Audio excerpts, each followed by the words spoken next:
তো নমস্কার বন্ধুরা, ষষ্ঠ শ্রেণী প্রথম পর্যায়ক্রমিক মূল্যায়ন 2025, যেটা তোমাদের এপ্রিলে বিভিন্ন স্কুলে শুরু হয়ে গেছে, অথবা এখনও দু এক সপ্তাহের মধ্যে এই বিভিন্ন স্কুলে এই পরীক্ষা চালু হয়ে যাবে। তো আজকে আমরা বাংলা বিষয়ে মোস্ট ইম্পর্ট্যান্ট প্রশ্নগুলো নিয়ে হাজির হয়েছি। এই প্রশ্নগুলি কিন্তু খুবই গুরুত্বপূর্ণ। তোমরা একটি স্কুলের প্রশ্ন দেখতেই পাচ্ছ, এগুলোই বিভিন্ন স্কুলে ঘুরিয়ে ফিরিয়ে আসছে। তো এগুলো তোমরা অবশ্যই পরীক্ষা দিতে যাওয়ার আগে দেখে রাখো, এবং কারো কোনো বক্তব্য থাকলে অবশ্যই ভিডিওটি লাইক করে দিও এবং কমেন্ট করে জানিও, এবং বন্ধুদের কাছে বেশি বেশি করে শেয়ার করো, এবং অবশ্যই চ্যানেলটিকে সাবস্ক্রাইব করে রাখো, কারণ সাবস্ক্রাইব করা থাকলে এরপরে কোনো ভিডিও পোস্ট করলে সবার আগে তার নোটিফিকেশানটা তোমাদের কাছে চলে যাবে। তো চলো আমরা সরাসরি দেখে নিই কেমন ধরনের প্রশ্ন আছে। প্রথম পর্যায়ক্রমিক মূল্যায়ন 2025, শ্রেণী ষষ্ঠ, বিষয় বাংলা, পূর্ণমান 30, সময় 1 ঘন্টা। একের দাগে বলছে যে সঠিক উত্তরটি বেছে নিয়ে লেখো। 8 নম্বরের আছে, দেখো 1 × 8। ওই যে অসৎ গাছটি, ওইটি কাঠ ছাতা। ঠিক আছে, পশু পাখির, মেঘগুলোর, আকাশটা না প্রতীকজনের। ঠিক আছে, তো এটা প্রতীকজনের হবে।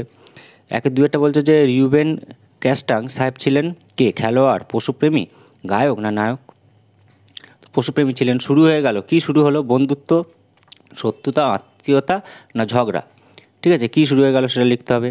কুমোরে পাকাপাকি কুমোরে পোকাগুলির গায়ের রং আগাগোড়া মিশমিশে কালো, ধবধবে সাদা, টকটকে লাল না কটকটে হলুদ? ঠিক আছে, তো কুমোরে পোকাগুলি মিশমিশে কালো।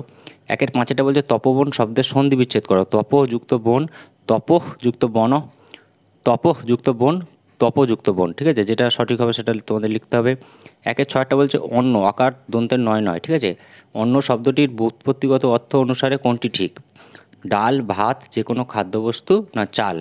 ঠিক আছে, এবার 1-7 বলছে যে প্রদত্ত উদাহরণগুলির মধ্যে বিসর্গ সন্ধির উদাহরণ হলো কোনটি? মহাযুক্ত আশ হয়, পরিযুক্ত ইস, ক ও ক্ষয়ের উভয় সঠিক এবং কোনোটিই নয়। ঠিক আছে, এরপর 1-8 বলছে একটি পূরণবাচক শব্দের উদাহরণ লেখো। পঞ্চবিংশ, 8.5, 10 না সবগুলি? তো যেটা সঠিক হবে সেটা তোমাদের লিখতে হবে। 2 দাগে বলছে যে নিচের প্রশ্নগুলির সংক্ষিপ্ত উত্তর দাও। 1 × 14 নম্বরে দেওয়া আছে, দেখো কেমন দিনে কবির সঙ্গে ঘাসফড়িংয়ের প্রথম দেখা হয়? এবং 2-2 বলছে আদর করে কি পাতা হয়েছে? এর সাথে অথবা দিয়েছে সবুজ আবহ কাকে বলে? এবং 2-3 বলছে কুমোরে পোকা কখন বাসা তৈরি করে? 2-4 বলছে যে হুকুম পালন করতে ওস্তাদ কে? অথবা বিভীষণ মাস্টারের মতে সবচেয়ে বড় বই কী? 2-5 বলছে যে অহরত্র পরিশ্রম করে শেষে তার পুরস্কার পেলাম। এই বাক্যে বিসর্গ সন্ধিযুক্ত পদগুলি বেছে লেখো। 2-6 বলছে যে বিসর্গ সন্ধির সময় বিসর্গ রূপান্তরিত হয়ে র হয় কেন? 2-7 বলছে যে মৌলিক শব্দের সঙ্গে যৌগিক শব্দের একটি পার্থক্য লেখো। 2-8 বলছে যে গুণ শব্দটি জুড়ে একটি গুণিতক সংখ্যা শব্দের উদাহরণ দাও। এবং 2-9 বলছে যে জোর বাঁধা সাধিত শব্দ কাকে বলে? ঠিক আছে, এরপরটা যেটা বলা হচ্ছে, দেখো 2-10 প্রচলিত শব্দের অর্থ বলতে কী বোঝো? এবং 2-11 বলছে বুড়ো সমস্ত কিছু মাপ 26 ইঞ্চি বলেছিলেন কেন? ঠিক আছে, 2-12 বলছে যে রুমাল থেকে হওয়া বিড়ালটি কেমন ছিল? 2-13 বলছে যে গেছো দাদা কী কাজে সাহায্য করে? এবং 2-14 বলা হচ্ছে যে কই হিসেবটা হলো, কে কাকে বলেছে? 3 যেটা বলছে যে নিচের প্রশ্নগুলির উত্তর দাও যে কোনো দুটি। 2 × 2 4 নম্বর আছে। 3-1 বলা হচ্ছে যে তা ভাবতে পারেনি শঙ্কর। শঙ্কর কী ভাবতে পারেনি? 3-2 বলছে এরা মানুষের জাত ভাই, এরা কারা? এদের দুটি বৈশিষ্ট্য লেখো।